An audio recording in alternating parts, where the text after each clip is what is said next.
Be clear about what you want for your life.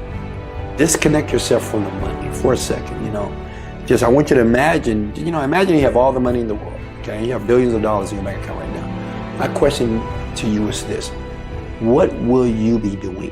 Okay, what does your day look like?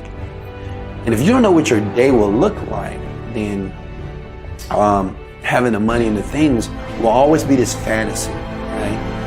Forget about the how-to. I know you've learned this in high school, you learned this in college, that it's all about how to do something. But the question is why? Well, why do you want to do it? And not only why, what does that look like? Write it down. Get a journal. Let's look right up there. I have like 2 journals that are thick of everything that is happening in my life.